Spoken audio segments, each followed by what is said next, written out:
Assalamualaikum warahmatullahi wabarakatuh.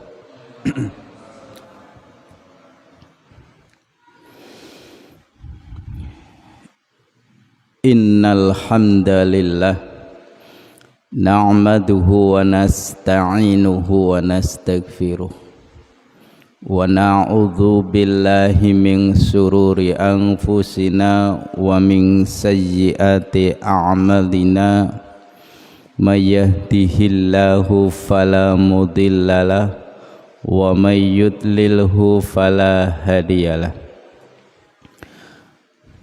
Ashhadu an la ilaha illallah wahdahu la syarikalah wa ashhadu anna Muhammadan abduhu wa rasuluhu la nabiyya ba'dah.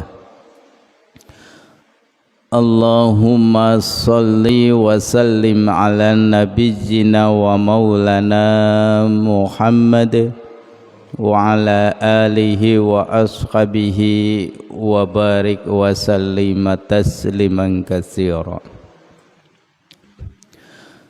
Qala Allah ta'ala fi kitabihil karim, a'udzu billahi minasy syaithanir rajim. Bismillahirrahmanirrahim. Ya ayyuhalladzina amanu taqullaha haqqa tuqatihi wa la tamutunna illa wa antum muslimun. Wa qala ta'ala ya ayyuhalladzina amanu taqullaha wa qulu qawlan sadida yuslih lakum a'malakum wa yaghfir lakum dhunubakum wa may yuti'illaha wa rasulahu faqad faza fawzan 'azima. Shadaqallahul 'azim. Amma ba'd. Segenap takmir Masjid Baitul Arqam, pimpinan ranting Muhammadiyah Grinting, Bapak dan Ibu jamaah salat subuh di Masjid Baitul Arqam, serta saudara-saudara sekalian yang mengikuti kajian pagi hari ini secara live streaming dimanapun berada, yang saya hormati dan yang mudah-mudahan senantiasa dimuliakan oleh Allah Subhanahu wa Ta'ala. Marilah pada kesempatan pagi hari ini 10 April 2026 bertepatan dengan 22 Syawal 1447 Hijriah, seraya kita bersyukur kehadirat Allah Subhanahu wa Ta'ala atas limpahan nikmat, rahmat serta barokah dari Allah Subhanahu wa Ta'ala, sehingga pada kesempatan pagi hari ini, pagi yang cukup cerah, kita dikumpulkan kembali, dipertemukan kembali di majelis yang mulia di Masjid Baitul Arqam.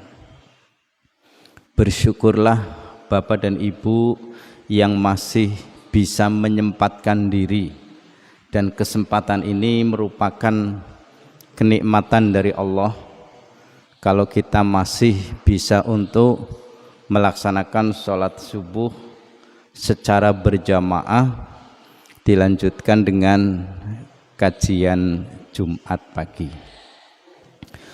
Sholawat dan salam mari kita sampaikan kepada junjungan kita, baginda Rasul Muhammad sallallahu alaihi wasallam.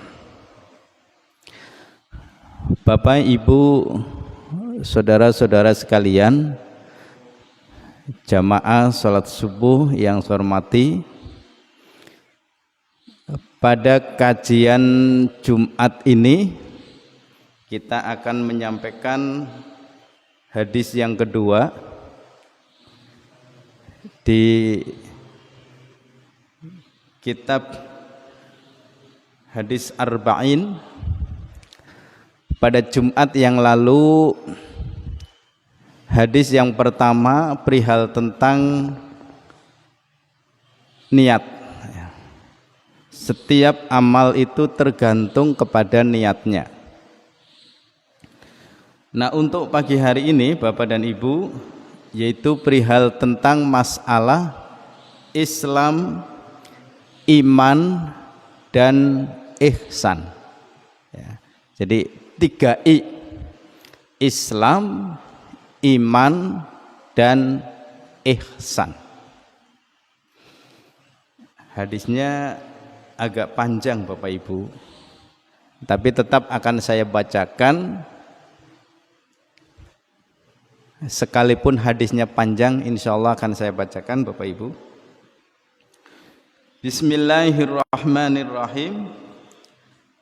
An Umara ayyadha qala bainama nahnu julusun inda Rasulullah sallallahu alaihi wasallam dzata yaumin id tala'a alaina rajulun syadidu bayadis siyabi syadidu sawadi sya'r la yura alaihi atharus syafar wa la ya'rifuhu minna ahad hatta jalasa ila nabi sallallahu alaihi wasallam fa asnada rukbatayhi ila rukbatayhi wa wada'a kaffayhi ala faqidayhi faqala ya Muhammad akhbirni anil Islam. Faqala Rasulullah sallallahu alaihi wasallam al islamu an tashhada an la ilaha illallah wa anna Muhammadar Rasulullah wa tuqimas salata wa tu'tiyaz zakata wa tasuma ramadana wa tahajjal baita in istata'ta ilaihi sabila. Qala sadaqta. Fa'ajibna lahu yas'aluhu wa yusaddiquhu. Qala fa akhbirni anil iman. Qala an tu'mina billahi wa malaikatihi wa kutubihi wa rusulihi wal yaumil akhir wa tu'mina bil qadari khairihi wa syarrih. Qala sadaqta. Qala fa akhbirni anil ihsan. Qala an ta'budallaha ka'annaka tarahu fa illam takun tarahu fa innahu yarak. Qala fa akhbirni anis sa'ah. Qala mal mas'ulu anha bi'a'lama minas sa'il. Qala fa akhbirni an amaratiha. Qala an talidal amatu rabbataha wa antaral khuffatal uratal ala tari'a asy yatatawaluna fil bunyan summang talaqa falabistu maliya summa qala ya Umaru atadri manisail. Qultu Allahu wa rasuluhu a'lamu. Qala fa innahu Jibrilu atakum yu'allimukum dinakum. Rawahu Muslim. Bapak Ibu, hadis ini begitu panjang karena di dalam hadis ini berisikan tentang rukun Islam, kemudian rukun iman, lalu tentang apa itu ihsan. Lantas Rasulullah ditanya tentang kapan terjadinya hari kiamat, kemudian tentang tanda-tanda hari kiamat. Jadi hadis ini begitu panjang. Nah, hadis ini Bapak Ibu ternyata dimuat pula di dalam kitab Himpunan Putusan Tarjih Muhammadiyah jilid yang pertama pada Kitabul Iman atau tentang iman. Kalau tidak salah itu di halaman 10 ya. Hadisnya sama persis, cuma kalau di kitab tarjih itu tidak sampai rampung, hanya sampai pada persoalan akhbirni anil iman. Ya. Nah, tapi di sini Bapak Ibu itu memang ditulis begitu lengkap. Saya bacakan terjemahnya Bapak Ibu. Dari Umar radhiyallahu anhu juga berkata, ketika kami sedang duduk bersama Rasulullah sallallahu alaihi wasallam pada suatu hari, tiba-tiba datanglah seorang laki-laki yang mengenakan baju yang sangat putih dan berambut sangat hitam. Tidak tampak kepadanya kelelahan bekas perjalanan jauh, dan tidak ada seorang pun di antara kami yang mengenalinya. Kemudian laki-laki itu duduk di hadapan Nabi, lalu menempelkan kedua lututnya pada lututnya Nabi, serta meletakkan tangan di atas paha Nabi seraya berkata, "Ya Muhammad, akhbirni anil Islam." Wahai Muhammad, terangkan kepada saya apa itu Islam. Faqala, maka kemudian Rasulullah berkata atau memberikan jawaban, "An tashhada ilaha illallah wa an tashhada Muhammadur Rasulullah." Islam itu engkau bersaksi bahwa tidak ada Tuhan yang patut disembah kecuali Allah, dan engkau bersaksi bahwa Muhammad adalah utusan Allah. Kemudian dilanjutkan, wa tuqimus shalah wa tutiyaz zakah wa tasawmi Ramadan wa tuhijjul baiti in istata'ta. Lalu engkau melaksanakan salat, engkau membayar zakat, engkau tunaikan puasa Ramadan, dan engkau tunaikan haji bila sudah mampu. Maka orang tadi mengatakan, sodakta, benar apa yang engkau sampaikan. Nah Bapak Ibu, setelah Rasulullah memberikan jawaban tentang pertanyaan dari orang tersebut, maka orang itu bertanya kembali, "Ya Muhammad, akhbirni anil iman." Wahai Muhammad, beritahukan kepadaku atau terangkanlah kepadaku apa itu iman. Faqala, maka Rasulullah berkata atau Rasulullah memberikan jawaban, antu'mina billah, antu'mina billahi wa malaikatihi wa kutubihi wa rusulihi wal yaumil akhir. Kemudian wa tu'mina bil qadari khaira wa syarri. Iman itu adalah engkau percaya kepada Allah, percaya kepada malaikat-malaikatnya, percaya kepada kitab-kitabnya, percaya kepada rasul-rasulnya, percaya kepada hari akhir, dan percaya dengan takdir baik dan buruknya dari Allah Subhanahu wa taala. Lalu orang tersebut mengatakan, sodakta, benar apa yang engkau sampaikan. Bapak dan Ibu jamaah rahimakumullah, hadani Allah wa iyyakum.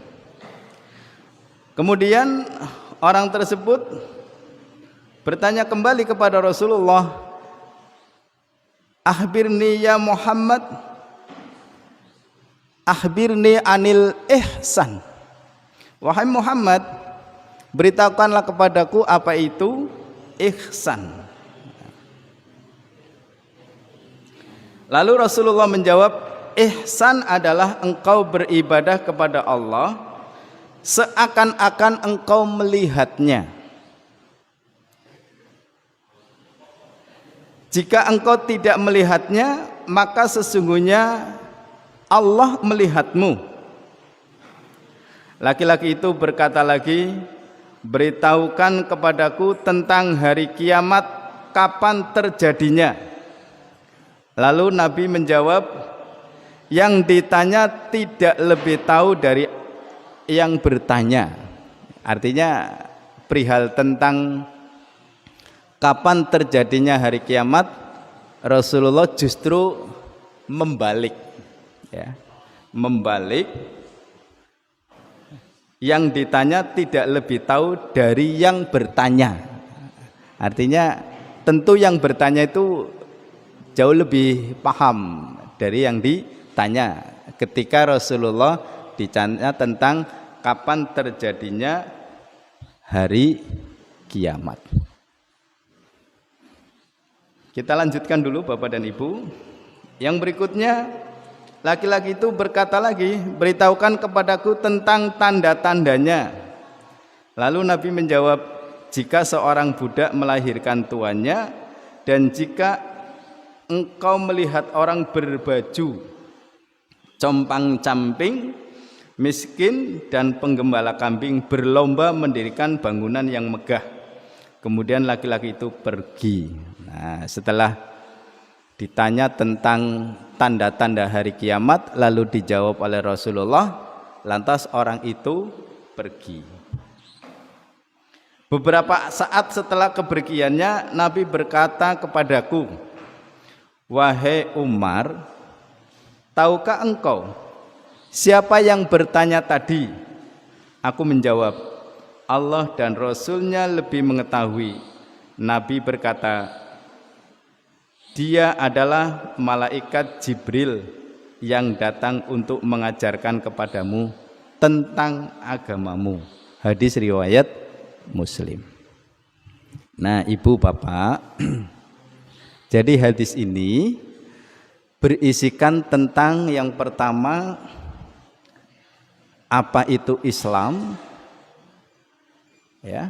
Maka kemudian dijawab oleh Nabi, Islam itu adalah satu syahadat, yang kedua sholat, yang ketiga zakat, yang keempat puasa Ramadan, dan yang kelima adalah menunaikan haji bila sudah mampu.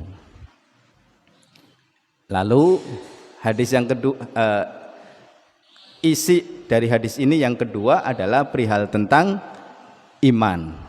Dijelaskan oleh Rasulullah, iman itu adalah percaya adanya Allah, percaya adanya malaikat Allah, percaya dengan isi kandungan kitab-kitab Allah, percaya dengan Rasul Allah, percaya dengan hari akhir, percaya dengan takdir baik dan buruknya. Nah, ini tentang iman. Lalu yang berikutnya perihal tentang ihsan. Apa itu ihsan? Ihsan itu kita beribadah seakan-akan kita melihat Allah, seakan, ya. Jadi Bapak-bapak, Ibu-ibu, kalau kita beribadah kepada Allah seakan-akan melihat Allah, atau kalau kita tidak melihat Allah, Allah yang melihat kita, seperti itu, ya. Itu dinamakan dengan ihsan. Lalu ketika ditanya kapan terjadinya hari kiamat, Rasulullah menjawab, bukankah yang bertanya itu lebih tahu dari yang ditanya, ya. Jadi Rasulullah itu tidak berani memberikan jawaban kapan terjadinya hari kiamat. Ini memberikan pelajaran untuk kita Bapak Ibu.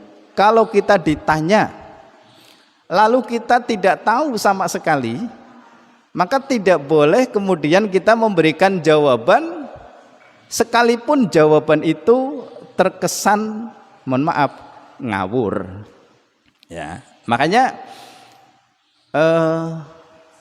orang yang bijak itu manakala ketika ditanya, ya, maka dia akan memberikan jawaban yang pertama, mohon maaf saya tidak tahu, atau insya Allah nanti saya carikan sumbernya, ya. Atau insya Allah nanti kita berikan jawaban pada pertemuan berikutnya, tanpa memaksakan diri untuk memberikan jawaban padahal jawaban itu sesungguhnya salah. Ya, ini memberikan pelajaran untuk kita. Dibuat seorang nabi, seorang Rasulullah saja ketika ditanya perihal tentang kapan terjadinya hari kiamat, beliau justru menyampaikan bahwa yang ditanya itu tidak lebih tahu daripada yang bertanya. Nah, inilah Bapak Ibu. Namun ketika Rasulullah ditanya tentang tanda-tandanya hari kiamat, barulah Rasulullah memberikan jawaban. Nah, ternyata orang yang bertanya ini Bapak Ibu adalah malaikat Jibril. Nah, sudah. Selanjutnya perlu saya sampaikan di sini Bapak Ibu, sekedar untuk pengetahuan kita. Perihal tentang Islam, apa itu Islam? Islam menurut bahasa, pengertian Islam menurut etimologis, bahwa Islam itu bisa diartikan dengan selamat. Bu, apa arti Islam, Bu? Selamat. Awas lho, Bapak Ibu watir bukan kok pas lagi jalan-jalan ana wong takon, Bu, jenengan agamanya apa? Islam gitu. Nah, Islam siapa, Bu? Ya Islam gitu. Iya, Islam itu apa? Aduh. Ya Islam itu deh. Mbok bae ana wong pan mlebu Islam, toli takon maring jenengan lagi jagong nang alun-alun Brebes misalnya ya. Ana takon, Bu, jenengan wong muslim, Islam, nggih. Toli Islamku apa, Bu? Apa ya? Kan kayak kowe ya. Kala-kala jawabin Islam ya Islam kayak kowe. Jadi ibu paling tidak bisa jawab, Islam itu artinya selamat. Maksudnya apa? Insya Allah siapapun orangnya, ketika sudah mengikrarkan dirinya menjadi seorang muslim, dijamin dia bakal selamat. Lalu Islam itu diartikan pula dengan taat, tunduk, berserah diri. Wah, ini pengertian Islam Bapak Ibu ya. Jadi Islam itu diartikan selamat, taat, tunduk, dan berserah diri. Nah, itu pengertian Islam. Nah, sekarang pengertian Islam secara istilah, secara penjabaran ya, oleh Majelis Tarjih Muhammadiyah mengartikan Islam itu adalah ad-dinu ayyadinul islamiyul ladzi bihi Muhammad huwa ma anzalahullahi fil qur'ani wa ma ja'at bihi sunnatus sahihah minal awamiri wan nawahi wal irsyadanti li salihil ibadi dunyahum wa ukhrahum. Nah, kayaknya nggak ditakoni apa itu Islam, tadi jawab secara penjabarannya kayaknya repot ya Pak. Iya repot ya. Aku be ora bisa ngapal nane Pak. Makanya ini saya tulis ya. Ini menurut Tarjih ya. Nah, sekarang apa arti dari yang tadi saya baca Bapak Ibu? Islam itu adalah agama yakni agama Islam yang dibawa oleh Nabi Muhammad sallallahu alaihi wasallam, ialah yang diturunkan Allah di dalam Al-Qur'an, yang disebut dalam sunnah yang sahih berupa perintah-perintah dan larangan-larangan serta petunjuk untuk kebaikan manusia di dunia dan di akhirat. Itu pengertian Islam menurut himpunan atau Majelis Tarjih. Karena ada juga pengertian Islam menurut kelompok-kelompok lain, tapi hampir sama pengertiannya. Intinya ya ketaatan dan ketundukan kepada Allah Subhanahu wa taala. Nah, itu Bapak dan Ibu perihal tentang masalah Islam. Ya.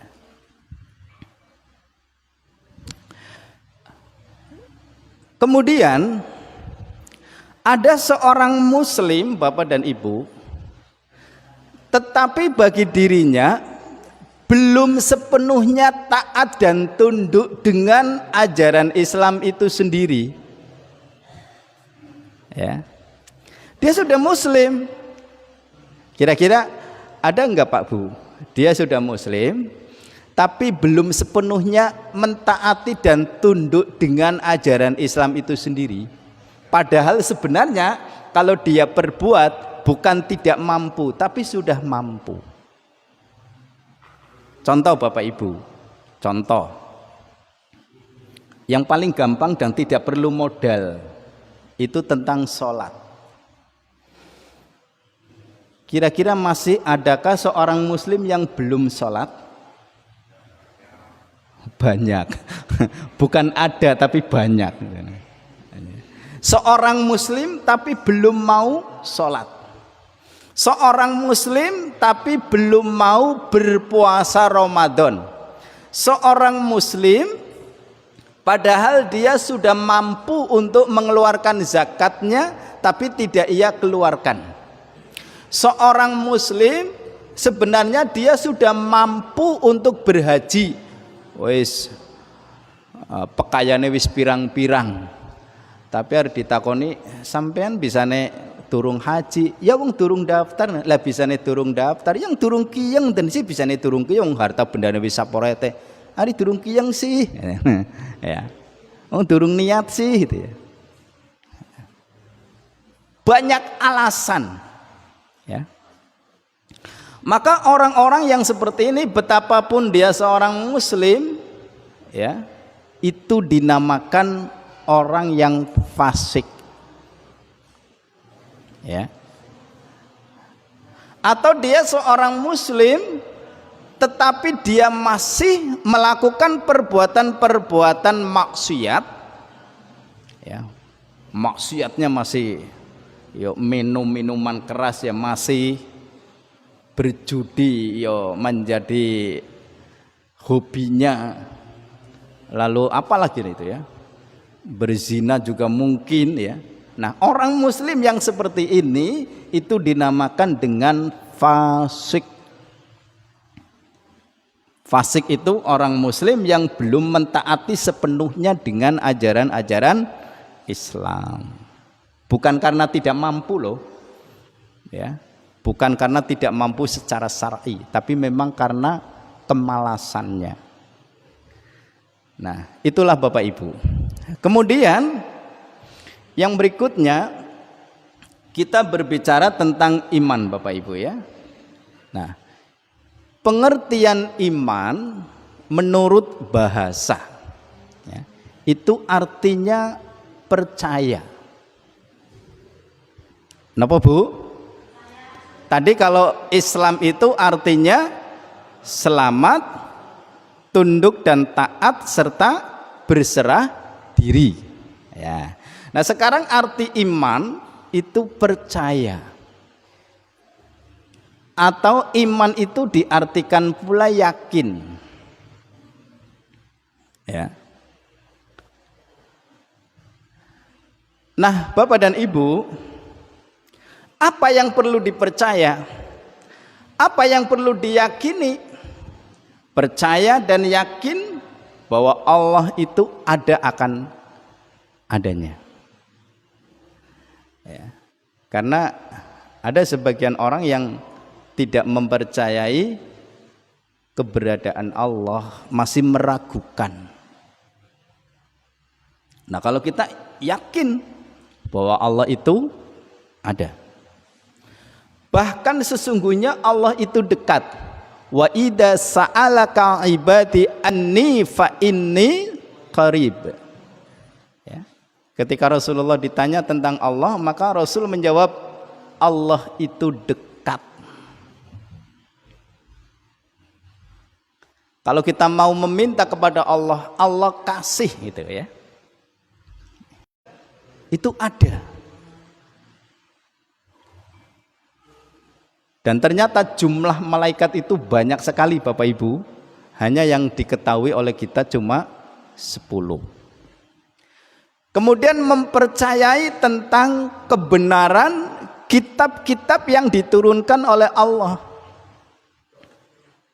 Seperti kitab Taurat, Zabur, Injil, dan kemudian yang terakhir adalah kitab suci Al-Quran. Nah, kita mempercayai dengan isi yang ada di dalam kitab Al-Quran.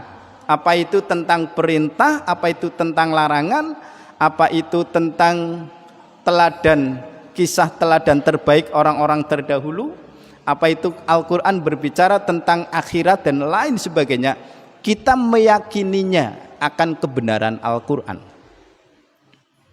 ya. Jadi kalau ada sebagian orang yang kemudian meragukan tentang isi kandungan Al-Quran, ini berarti belum sepenuhnya dia beriman. Salah satu contoh ayat tentang ketika Rasulullah melaksanakan Isra Mi'raj.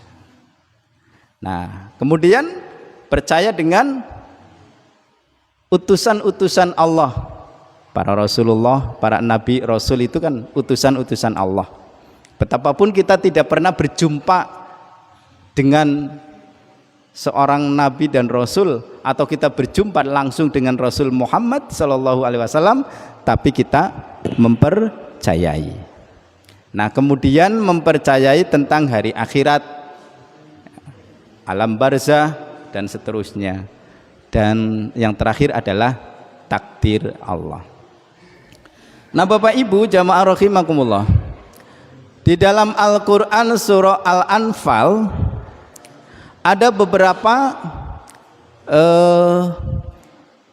ciri orang-orang yang beriman ya. Ciri orang-orang yang beriman disebutkan di dalam Al-Quran surah Al-Anfal ayat yang kedua, a'udzubillahi minasyaitonirrajim, innamal mu'minuna alladzina idza dzukirallahu wajilat qulubuhum wa idza tuliyat alaihim ayatuhu zadathum imanan wa ala rabbihim yatawakkalun. Sesungguhnya orang-orang yang beriman ya, innamal mu'minun gitu.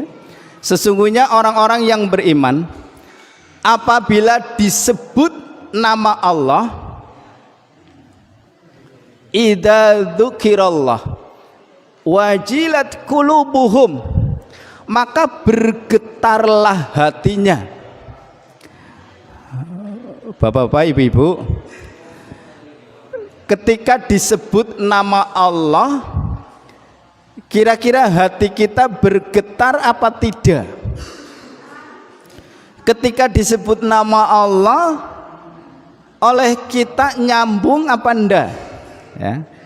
Ini tanda-tandanya orang yang beriman itu, idza dzukirallah wajilat qulubuhum, ketika disebut nama Allah maka hati itu bergetar. Wa idza tuliyat alaihim ayatuhu zadathum imana, dan ketika dibacakan ayat-ayat Allah maka semakin bertambahlah keimanan mereka. Silakan Bapak Ibu bisa dirasakan pada diri kita sendiri, ketika Allah itu disebut, hati kita bergetar apa tidak? Ketika dibacakan ayat-ayat Al-Quran, semakin bertambah kuat keimanan kita apa biasa-biasa saja? Nah, ini bisa untuk menjadi tolak ukur apakah keimanan kita sudah sampai yang demikian. Wa ala rabbihim yatawakkalun, dan mereka itu senantiasa berserah diri. Jadi Bapak-bapak, Ibu-ibu, orang yang beriman itu senantiasa bertawakal kepada Allah. berserah diri. Itu di dalam Al-Qur'an surah Al-Anfal ayat yang kedua. Nah, ayat berikutnya disebutkan alladzina yuqimunas sholata wa mimma razaqnahum yunfikun. Dan orang-orang yang beriman itu senantiasa melaksanakan sholat dan mau berinfak, ya, membelanjakan sebagian rezeki yang telah diberikan oleh Allah. Itulah orang yang beriman. Yang terakhir Bapak Ibu yang ingin saya sampaikan, karakteristik orang yang beriman. Nah, itu bisa dilihat di dalam Al-Qur'an surat Al-Mu'minun. A'udzu billahi minasyaitonir rajim. Qad aflahal mu'minun. Sungguh beruntung orang-orang yang beriman. Ya. Jadi orang-orang yang sudah menyatakan diri tentang keimanannya, maka oleh Allah dijamin dia akan mendapatkan keberuntungan. Bapak Ibu kepengen mendapat untung? Pengen ya? Nah, maka kalau kita kepengen mendapatkan keberuntungan, ayat ini pada berikutnya disebutkan alladzina hum fi sholatihim khashi'un. Orang yang beriman itu adalah orang yang ketika sholatnya itu khusyuk. Ya, sudah pernah saya sampaikan tentang khusyuk di dalam sholat. Tingkatan khusyuk dalam sholat bagi kita setidaknya yang pertama sungguh-sungguh di dalam melaksanakan sholat. Yang kedua mengaplikasikan sholat itu dalam kehidupan di masyarakat. Itulah khusyuk untuk kita. Kalau khusyuk dalam pengertian ketika sholat tidak mengingat apapun kecuali mengingat Allah, barangkali itu masih berat. Nggih Pak Haji. Sholat oleh orang kelingan apa-apa ngonong, ya kayak ngisi abot. Nggih. Nah. Lalu apalagi? Walladzina hum anil laghwi mu'ridun. Orang yang beriman itu adalah orang yang senantiasa menjaga dari perkataan dan perbuatan yang tidak berguna. Monggo ibu-ibu, ya terutama ibu-ibu, sekirane pan ngomong sing kayong orang anak gunane, ngomong sing kayong orang anak manfaate, mendingan ora usah ngomong-ngomong. Pan nglakoni perbuatan sing sekirane kayong orang manfaat, mendingan ora usah diperbuat. Itulah orang yang beriman. Anil laghwi mu'ridun. Ya. Makanya fakul khairan aw liyasmut. Berkatalah yang baik, berkatalah yang benar, atau kalau tidak aw liyasmut, mendingan meneng. Termasuk ibu-ibu kalau di pengajian gitu ya. Kira-kira kayong ora bisa ya suka meneng kayak kowe. Atau fakul khairon aulias entuk. Apa maksudnya? Berkatalah yang baik, berkatalah yang benar, atau kalau tidak bisa mendingan ngantuk. Nah Bapak Ibu, lalu pada ayat berikutnya walladzina hum lizzakati fa'ilun. Orang yang beriman itu adalah orang yang senantiasa mau membayar zakat, ya. Dan ayat yang kelima walladzina hum li furujihim hafidun. Orang yang beriman itu adalah orang yang bisa menjaga farjihnya. Farjih ngerti Pak? Bu, farjih ngerti? Farjih itu mohon maaf kemaluan. Maksudnya jari Gusti Allah, wong sing beriman, kue wong sing bisa jaga farjihnya. Gusti Allah ngain barang ning nyong panjenengan kue adil siji-siji. Nggih. Ana sing barange loro. Ya langkau ya. Ora wong wadon ora wong lanang mesti siji. Tapi barang siji kue angger ora disertai iman, mohon maaf. kadang nyedak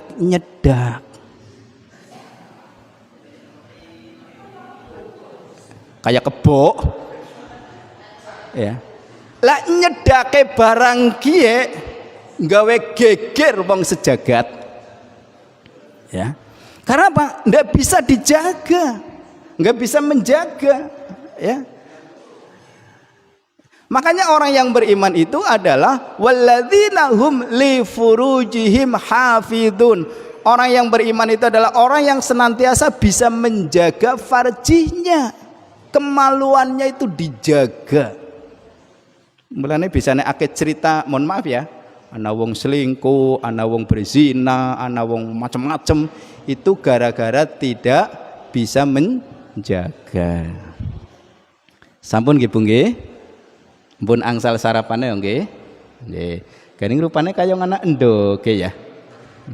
Lah ini ada telur asin asap dari Ibu Hajah Sukro Rahayu. Nggih. Makaten Bapak Ibu yang dapat saya sampaikan, mudah-mudahan tentu apa yang kita kaji pagi hari ini ada manfaatnya dan bisa untuk menjadikan kita menjadi orang muslim yang lebih baik dan menjadi orang yang makin beriman. Amin ya rabbal alamin. Subhanallah wa bihamdika asyhadu an la ilaha illa anta astaghfiruka wa atubu ilaik. Wassalamualaikum warahmatullahi wabarakatuh.